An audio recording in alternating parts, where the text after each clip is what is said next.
Hey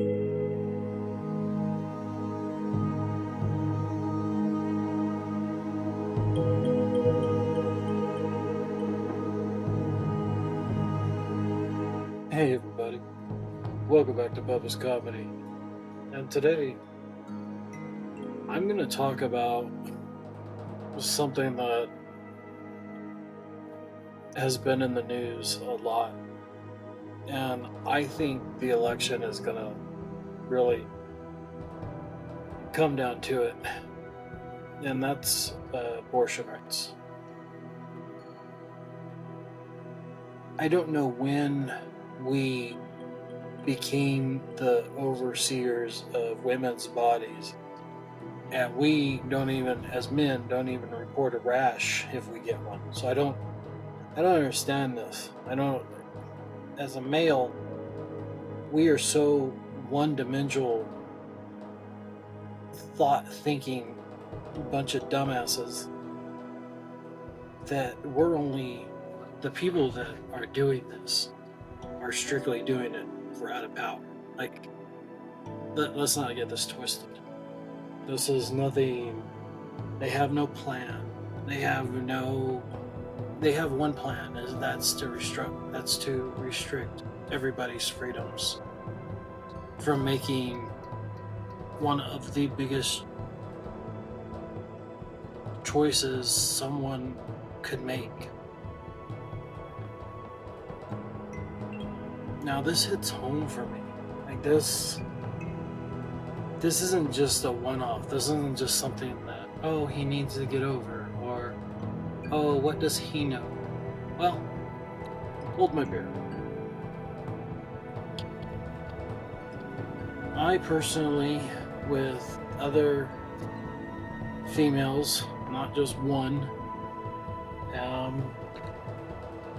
me personally, I've had 6 miscarriages. And my wife had to have an abortion before we were married because she couldn't carry children. So, with that being said, God just told me, hey, we're going to end the stupid gene with you. You can't have kids. And that's something that I've come to not appreciate, but just like, it's just something I've had to come to terms with. So, for someone to make these decisions for women, I find it just absolutely fucking astonishing. As someone who didn't go to college, someone who had to go to school of hard knocks, someone who's worked over 20 plus jobs in his life, someone who's had to deal with people. I had to treat people on what the circumstance called for. Like, I wouldn't treat an old lady like I would treat some drunk at 2 a.m. that I'm kicking out of the bar. My whole life has kind of led me up to be able to talk about a lot of different things. And one of those jobs was working security at a hospital. Now, I've talked about this hospital before. I was born at this hospital. My mother just passed away at this hospital. Me and this hospital, we've met. At this hospital, I was assigned graveyard because I fooled them. They thought I could handle it. And working graveyard, you get to see a lot of different things. You got to interact with a lot of different people. And anyone who's ever worked graveyard knows that the bigwigs aren't around. The bosses, the money people, the HR, like, you kind of got away with a little bit more on Graveyard. It's a tighter niche family on Graveyard. I remember this one night, I was outside smoking a cigarette, and this car pulls up. It's a little Honda Accord. And I worked at this hospital from 2001 to about 2004, 2003, somewhere in there. And it's a little Honda Accord, and the guy is the driver. He's screaming out the window, "She's dying, she's dying." And I go over there, figure out what the hell's going on. And he's just ballistic, man. Like, he is ballistic. "She's dying, she's dying." "What? Why? What's going on? What happened?" "So she's shot, she's been stabbed, what the fuck's going on?" "She took too many pills." "Okay." So I pick her lifeless body up. And just like in the movies, you go through the ER doors, kick them open like you're John Wayne going through the saloon. And when you say "she's dying," code blue, shit like this in a hospital, man, you get a people's attention. Like, you get attention. There is something about working in a hospital that something new is going to happen. How you handle it determines on if that person lives or dies. Just straight out. So whenever you're dealing with these circumstances, just keep your calm. Just don't panic. And I know I say that, and the first thing you do when you get over anxious is you panic. And that's how people drown. That's how people die, is they panic. Just stay calm, man. So I pick this lifeless body up and I kick the doors open and I'm screaming, "She's gonna die, she's dying." And the nurses push me in a room. And all the nurses start piling in and they start hooking her up to tubes and start taking her vitals and they start questioning me. And now I'm up against the wall where I can't get out. And I'm telling them all these things. Took sleeping pills, trying to kill herself. Boyfriend just broke up with her. When a doctor, when an older doctor walks in the room, everyone in that fucking room, IQ has dropped 20 points. Now, let's not get it twisted. The nurses are the backbone of a hospital. Just straight out. If you work at a hospital, my hat goes off to you. From the cafeteria people to the janitorial to the nurses that run the hospital to the doctors that just push orders around.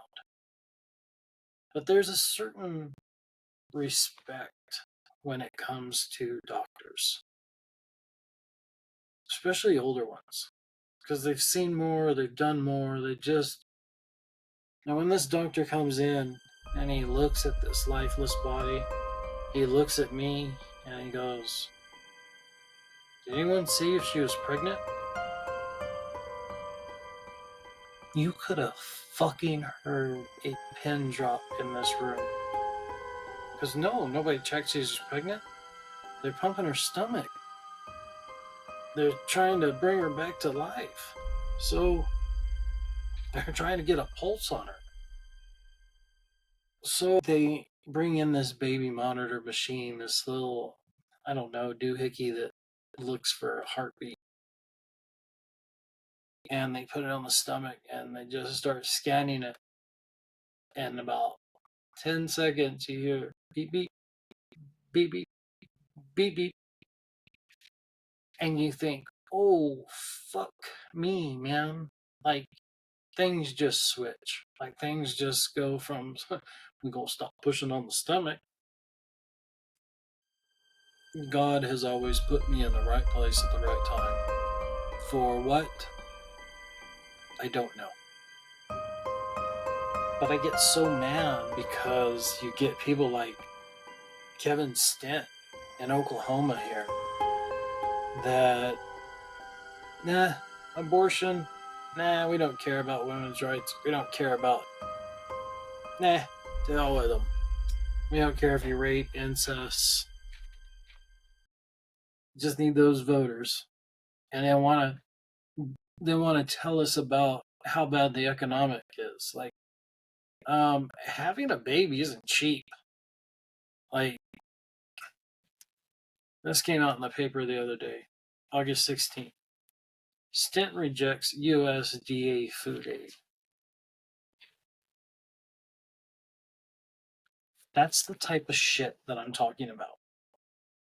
He wants to play politics with people's lives, but he tells you you have to have kids, but he won't give you an extra $40 a month while your kids are at home during summer because it's Biden in the office. I get sick of fucking playing politics with people's lives. Governor again nixes funding for kids' summer meals. Like, where the fuck? Why don't you just be a man and just start helping families instead of being a dick and playing politics with people? I get so mad because I've seen it. I've seen it firsthand. What $40 can do for a family. One more story for you. And I don't tell this story often. And I tell this story to you because women's rights, women's health, it should always come first. The ability for women to make their own choices in life should always come first. Because you're not just affecting that family, you're not just affecting that woman, you're affecting that man, you're affecting that family, you're affecting their bottom line. Like, there's so much emotional shit that goes into having a family. Oh, but Steven, you just said you don't have any kids. I said I don't have any biological kids. I had to step in and be a man when my daughter was 13. I say my daughter because I don't say my stepchild, because when you come in when they're 13 years old, yeah, you're the father. And I love her to death because she's a spitting image of me. This lady would come in to the hospital and she would always fall. Yeah. She'd always run into an open door. She'd always slip on the floor. She'd always run into the cabinet. And for those that are smart enough to figure it out by now, she was getting abused. Her boyfriend was beating the shit out of her at every moment. And as a security guard in the early 2000s, they still didn't have, it was still up to the victim if they wanted to press charges or not. Now, I believe the officer arresting, if they see the signs of it, they don't need the woman to press charges. One of the most dangerous police calls there is. I know I have a bullet in my neck because of domestic violence. I too have been on scene where you're arresting the guy for beating the wife, and the wife turns around and starts beating you because she just realized her meal ticket is getting arrested. Now she doesn't know what she's going to do. Now she's starting to beat on you. It turns that fast. So this female, she was 22, 23, 24. She must have ran away from home and didn't have anywhere else to go because she wasn't going anywhere else. That or she was addicted to drugs, and that was her pusher. That was her fixer. That was it. And we would talk, and I would just, there's only so many questions you can ask before going down a rabbit hole. Like, you just feel sorry for these ladies. But your heart goes out to them, but then you realize they're going to go back to them because they have nothing else. And that's what this young lady did. And I didn't see her for a minute, man. I almost went a year and I didn't see her. And I thought, fuck, she's dead. She's gone. One night, and I think it was March, April, she comes walking up. I still get choked up about it. She comes walking up with a bundle of baby. And at that time, in 2001, California passed a law, or it might have been a law went national, that the safe haven law, where you could go to any hospital, you could go to any fire department, and you could turn over your baby. Because in the late 90s, there were people giving birth at like proms and throwing their kids away. And there was just no option for them. They weren't telling their family, and they were just, man, you want to turn on the television on the news, and there were kids being thrown away in trash cans left and right. Just the facts, man. So they made this law, the safe haven law, where you could go and turn your child in, and you would have 24 hours. There would be no questions asked. You could not ask a fucking question. Let me say this one more time. You cannot ask one question. They say they're there to turn over the baby. Okay. That's it. You cannot ask anything. So here comes this female. And she hands me this baby.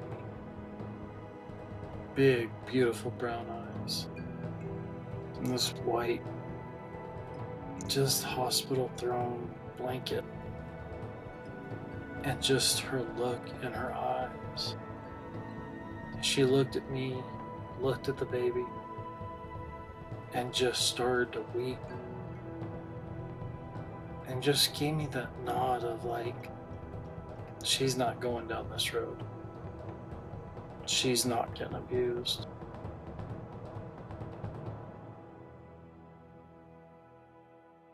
So, you take the baby, you take him into the ER, and you wait for police and fire and all this other people to get there and check out the baby, and you gotta call the state and all this other bullshit. These people that want to make these choices for women, man, you ain't got a fucking clue. You wanna get a ruling from the Supreme Court, or you want just power just to take women's rights away, just to do it. It's just a pussy way of fucking handling things where it's just nothing but power and possession. You're not a man. You're not a man if you support these laws and these rules. We should be helping females. We should be helping ladies. We should be helping anybody that's lesser than us. And I know I'm having this conversation with you. But in the era that we're living in, when is a good time to have this conversation? This is just my point of view of this. I might live in a red state, but goddamn it, I'm a big blue dot. And I don't agree with half of this shit this guy's doing. You don't need to be in women's. You don't need to know when women are ovulating or when they're pregnant or when they're. You don't need to know all that. Conservative Republicans used to be less government.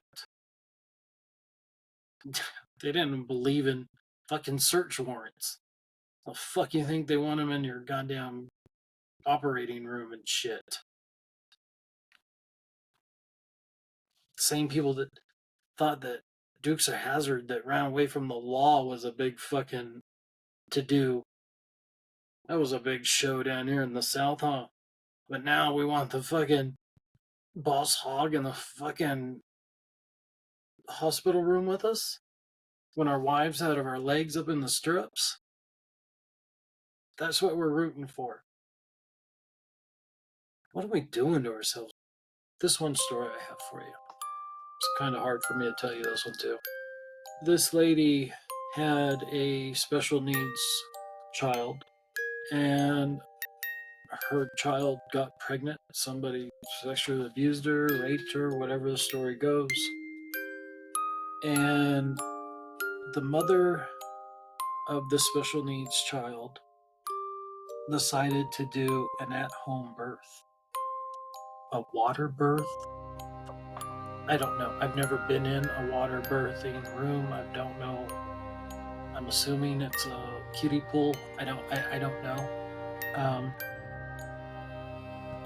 But this would have been her grandchild.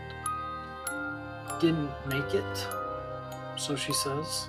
And instead of calling the ambulance, calling the police, anything, this lady took this newborn that wasn't crying, wasn't moving, stuck it in a shoebox, and stuck it in the garage for 3 days while it was 110 here in California. Y'all ever see that movie 7? Don't look in the box. Don't look in the box. Yeah. I shouldn't have looked in that fucking box. This something I don't wish upon anybody to ever see this. And just I needed a few days off. Let's just put it that way. And I asked her, I said, why? Why'd you do this? She said she didn't want to raise another special needs child.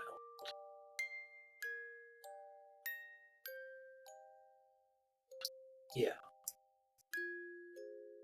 So, you think you got all the answers, huh? I tell you these 3 stories because there are 3 different ways women handle being pregnant. I get so sick and tired of these supposedly rich and powerful men on television telling a woman that's making less than $30,000 a year what to do with her body. I get sick and tired of us living in a society where we do stupid shit like reject USDA food aid for kids. That's what we're doing in Oklahoma. But then he says, Oklahomans, we can pull each other up by the bootstraps. The fuck are you, dude? Get a fucking clue. Read the room.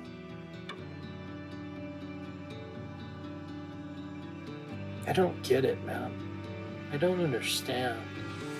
Why are we so hung up on making life hard for the lesser of us? And my heart goes out to anybody that is going through this. My heart goes out to anybody that tried having a kid and was going through IVF and they're like, you know what? Maybe we don't want you to have a kid either. So they don't want you to have an abortion, but they don't want you to have a kid. They don't know what the fuck they want. I know what I want. I want the rich and powerful in the government to stay out of people's bedrooms and doctor's appointments. If you can't buy diapers for kids, for these families, get the fuck out of their doctor's appointments. This doesn't concern you. What if I walked into your wife's appointment? What are you doing, Governor? Hey, lady, looks like you need to shave the old bush there. Like, what are we doing? What are we doing, man?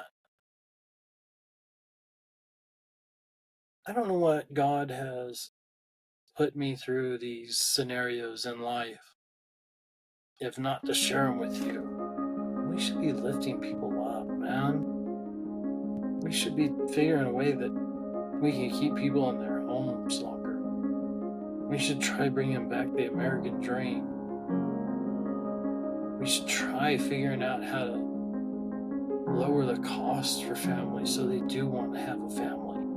Maybe we figure out a way why there aren't young people that want to have kids anymore.